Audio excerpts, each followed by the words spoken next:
What is up, YouTube? Welcome back to the channel. Today we're going to be discussing the last game of the Saturday slate for Draftkings Call of Duty Fantasy Betting. For those of you who don't know, Call of Duty, like I've said in my previous videos, has a betting platform, or should I say DraftKings has a Call of Duty betting platform where you can go bet money on Call of Duty games like the ones in the Call of Duty League in a daily fantasy format where you make a roster of players around a salary that is given to you by DraftKings of $50,000, and you pick certain players and teams that you like that have price tags, and basically make a team to stay at $50,000 or under that amount of money, and make a team go up against people and win money based on where your team places in points. And all these contests take they're like fantasy football, but they take place in one day, since there's like 3 games. Today on Saturday there's going to be a 3-game slate for DraftKings for April the 3rd. So this is the third game in the slate. I've discussed the previous 2 games on the other 2 videos. If you haven't seen those, you should go watch those now, so you can get a good broad idea of what the other games are going to look like, and therefore you can make your picks based on all the games together, and how you could build your roster, get an idea of that, and all that sort of stuff. So yeah, we're going to be discussing this game. This is going to be a pretty interesting game because Toronto Ultra weren't doing too hot per se at the end of stage, or just stage 1 in general. They were 1-4 in the stage. They are 5-7 overall on the season. They are 2-2 right now, so they're actually starting off better. They actually beat the London Royal Ravens here in this series that we're looking at right now. They beat them in a 3-0 fashion, so they swept London Royal Ravens, who's actually been looking good themselves with the new addition of Paul X, one of the most cracked out amateur players, and Zed. The addition of those 2 players changed that team completely, and they've been looking strong so far until they met the Toronto Ultra in their previous match. As you can see here, Toronto Ultra clean sweep, 2 absolute destruction in the first hard point, 250 to 140. The Search and Destroy second game was pretty close game, could have gone either way. 6-5 Toronto took that, and they came out with the ice at the end, 3-1 in the control. I think this might be their first 3-0, if I'm not mistaken, Toronto Ultra. They beat the Los Angeles Guerrillas 3-2 in a close series. They beat the London Royal Ravens 3-0 in a, not close series. They swept them. And, so far, they're looking good. They got 3-0'd by FaZe, but FaZe is FaZe. And, they lost to the Thieves, I think it was March 19th. I think that was the first game of the stage. So, they lost their first 2, won their next 2, and now we're here against the New York Subliners. Now, I do have confidence in this Toronto Ultra team. To me, they feel like they are what could I say? I feel like they are the Minnesota Rocker of the Group A. Minnesota Rocker are a team where they really do feel strong, and like they feel like they are a very strong team, at least like a top 3 team, but they just never get there. They never get there. They have the talent, but they just never get there. Toronto Ultra is one of those teams where they have the talent to be a top 5 team, top 4 team in general. But I just, I don't know how, they aren't. They just aren't. They're 5-7 in the league, the whole entire league so far. They're in 8th place right now in the league standings, whereas New York Subliners are in 3rd place. They're actually in a better placing than the Optic Chicago. So that's telling you something here. The New York Subliners are heavy favorites at -350 to win this matchup. Even though they are, separate in the league standings, I wouldn't say that the New York Subliners should be this high of favorites at -350. The Toronto Ultra are at a +240 underdogs. I do believe this is a discrepancy. I mean, I'm not saying the New York Subliners aren't going to win. I'm just saying that it shouldn't be this far. I really do think that the Toronto Ultra have a good shot of beating the New York Subliners. I really do think they have what it takes. Um, Cammy, which is my first pick of the match of this matchup. That is one of my favorites. I would say Cammy went absolutely nuts in the previous game against the London Royal Ravens. He posted 147 fantasy points, and so far that is actually his cap. That is the highest he has gotten, and you know, I was looking at him, and I didn't pick him in my previous lineups because I just thought that the Atlanta FaZe were going to get an easy 3-0 against the LAG, which did not happen, so that burned me. But Cammy was at a good price yesterday, Friday. He was at a 8,600. That was his lowest price ever. I don't know why he was that low. Oh, he had four bad games, you could say, if you consider 80 fantasy points bad. Yeah. So he had four bad games in a row. His price went all the way down to 8,600. He bounced back hard at 147, and now he's at 8,000. So he's not that much more expensive after a bad stint. So I would say that Cammy, assuming he's back in shape to his normal self, posting 500 fantasy point games, 5 games in a row like he was in the previous stage, I think that Cammy is going to be a very good pick in this specific matchup. Usually when the Toronto Ultra win, Cammy is a very essential part of that process. He's a workhorse. He usually carries the team. A player I'm definitely not going to look at is Vance. Vance has just been doing horrible. I think he's one of the most unpredictable players in the entire league. He posted 103 fantasy points last game, but that was just because they got a sweep. He didn't really do too great. 48 and 43. He's gotten a 49, 35 fantasy point. Like, he's very inconsistent, very low fantasy points overall. So I would not be attracted to him at all. I'd look to other players like Pristini or Looney. In fact, actually, I'd rather pick Looney over than Bance. But I'm not going that low in the pecking order. So Cammy, automatically my favorite. I look at inside and I look at his price. Oh, and by the way, Cammy at the flex position, I think that maybe at the captain position he's a little too expensive. But at the flex position, beautiful, beautiful value for the player that he is. Insight is one of those rookie players who came up in the scene first game. He dominated just like every other amateur player that plays their first game. It's kind of funny at this point. Every single amateur has a ridiculously awesome game their first game, and the same was said about Insight. He posted 146 fantasy points in his first game ever with the Ultra against the LA Thieves. He's had 200 plus fantasy point games so far. He got 93 against London Royal Ravens. He didn't do too hot in the kill department. He got 36 kills and 36 deaths, so he went super neutral. So Insight, pretty good player. I think he might be a little bit too expensive right now. Just because he's a really good rookie. He broke the search and destroy record in that first game he had. So, I really do think Inside is a good player, but I think he's a little bit too expensive. I'd look to other places for that specific price, 9,600. I really don't think he's going to do that good against the New York Subliners. Kleenex is another player where I would say he's very inconsistent. Very, very inconsistent. I'm lucky I played him in one of my lineups in that one matchup where he posted 126 fantasy points against the LA Thieves, and that was actually his best or his second best game, and he hadn't had a good game in a minute before that. Since Minnesota, actually, a couple games before that. But he's super inconsistent. He got 122 fantasy points against the London Royal Ravens, so that's good. But that was with the 40-point bonus added to his points. He got 57 kills and 45 deaths, so he did go positive. I do think that Kleenex is a decent player.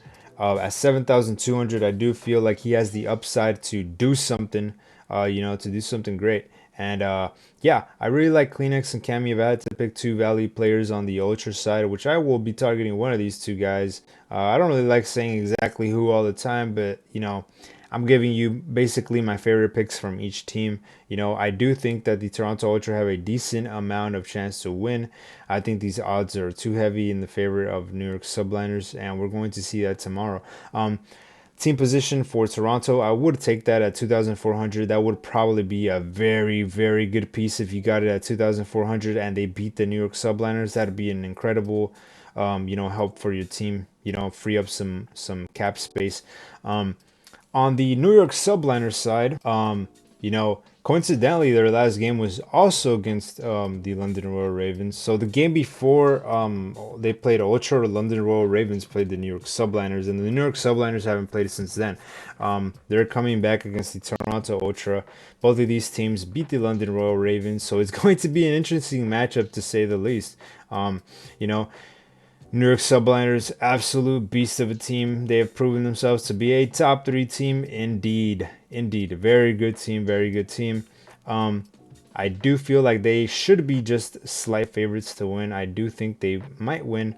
Have a more of a chance to win. They're just a very solid team. And I feel that I would say the cheapest player on the New York Subliners team, Mac Melt, is miles better than Ben Bance, who is the cheapest player on the Ultra side. So I do give the benefit of the doubt to the New York Subliners.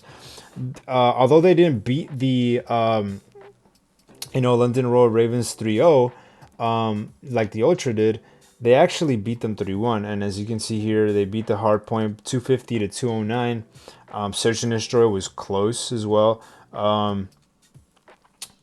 London Royal Ravens had 5. New York Subliners got 6. It could have gone either way.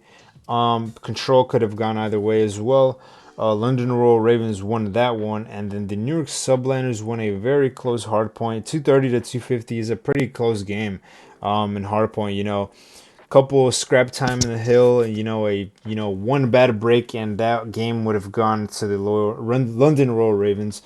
So three very close games. Two of them favored the New York Subliners. So this series was closer than it appears on paper. By the score of 3-1. So I do think that the odds strictly reflect. I don't know. I just think that Ultra shouldn't be this much of an underdog against the New York Subliners. But if I had to pick a couple players from the New York Subliners, I would probably look first at Clayster. I would look at him, but Clayster is $9,800, and yes, he can deliver on that price. But I feel that he is too expensive. Yes, he's had 100 fantasy point games 3 times in a row in the past 3 games. I just feel that for those games, he was significantly cheaper. He was 9,000 against the LA Thieves, where he posted 145s fantasy points. I believe, I believe that was actually a sweep, if I am correct. No, it wasn't. It was a 32. I don't know why I thought it was a sweep. It was a 32. They beat LA Thieves fair and square. They beat LAG, and then they beat the London Royal Ravens 3-1. So he went from 9,000 to 9,200, and then he went to 9,000, or he went back to 8,800 for the London Royal Ravens, and then he skyrocketed up $1,000 against Ultra for some reason. You know, I guess the Vegas people really think that the New York Subliners are going to like 3-0 the Toronto Ultra or something. Either they're going to 3-0 them or it's going to go to game 5. I do believe more likely it's going to go to game 5. But I don't think Clayster should be that high of a price, and I do steer away from players who get a boost in price that significant of $1,000. Especially when it's a player like Clayster who already has 3 games in a row, he's posting 100 fantasy points. I might be completely wrong, and he just starts going on a tear. But at 9,800, I feel like there are other players in better positions and better matchups that could, have more upside. I don't know if Ultra's gonna let him go ham like that.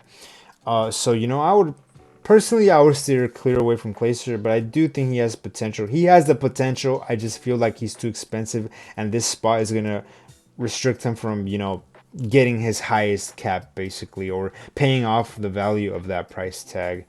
So I wouldn't touch him in cap. Might touch him in flex, if I want to target this game. Diamond Con at 8,800 is actually a pretty decent price. Diamond Con has hovered in the 8,000s, and he's been delivering very good. In past 3 games, obviously, they've been winning, so he's been delivering good 100 fantasy points each game, respectively. Asim not too far behind him with $200 cheaper, and Asim has been fairly consistent for the past 6-7 games. He's been fairly consistent. He got 86 fantasy points against LA Thieves. That was the one not so good game, but he's been posting decent numbers. So Asim, high caliber player. I would trust him at 8,600. I would say he is a very good pick. I would choose him over Clayster just because he is cheaper and he can provide the same amount of points that Clayster could provide. Mac as well. I like Mac at 7,600. He's less of a consistent player as a Seam, Diamondcon, and Clayster. He's the less consistent overall player of the team. Therefore, he is the cheapest. But I do think that he has the capability of paying off his price at 7,600. Would not use him at the cap. 7,600 is a good price for him. His highest fantasy point game was against the LA Gorillas at 121. That was a good amount of games ago. And then the previous game he got 111 fantasy points against the London Royal Ravens. He got 88 kills and 87 deaths. So he did get a good amount of kills. He's gotten a good amount of kills in his last 2 games. So Mac, decent play. I don't think I'm going to touch him here in this matchup, but I do think that Diamond Con and Asim are the 2 good plays. Mac, personally, I'm not going to touch him. Maybe I won't. Maybe I will. But I just feel like he is the number 3 favorite.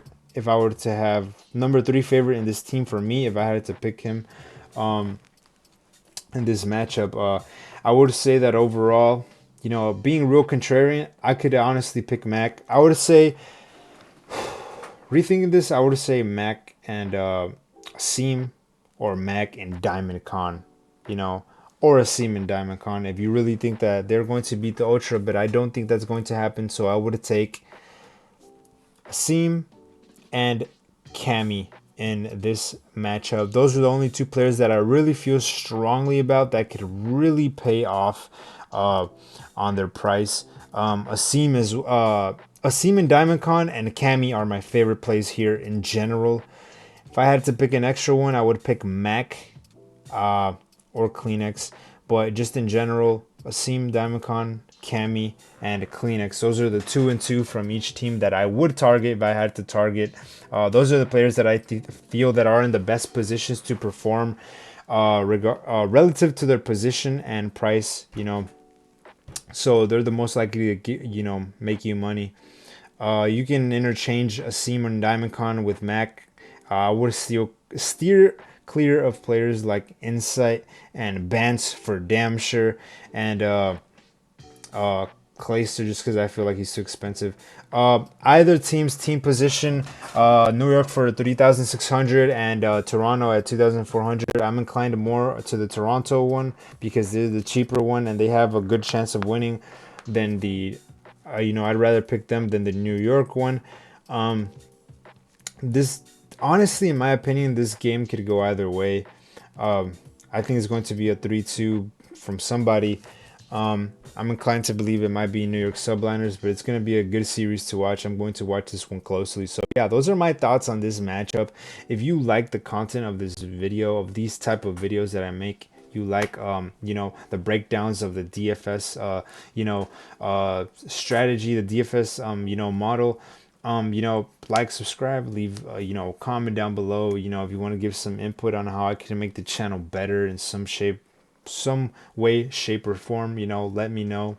I want this channel to be really successful, and I want people to have a place to come to get their information on what picks they want to you know, put in their lineups for daily fantasy betting in the Call of Duty, you know, platform. So yeah, if you like it, the video, leave a like, leave a dislike. If you don't like it, leave a comment. And you know, thanks for the support and thanks for watching.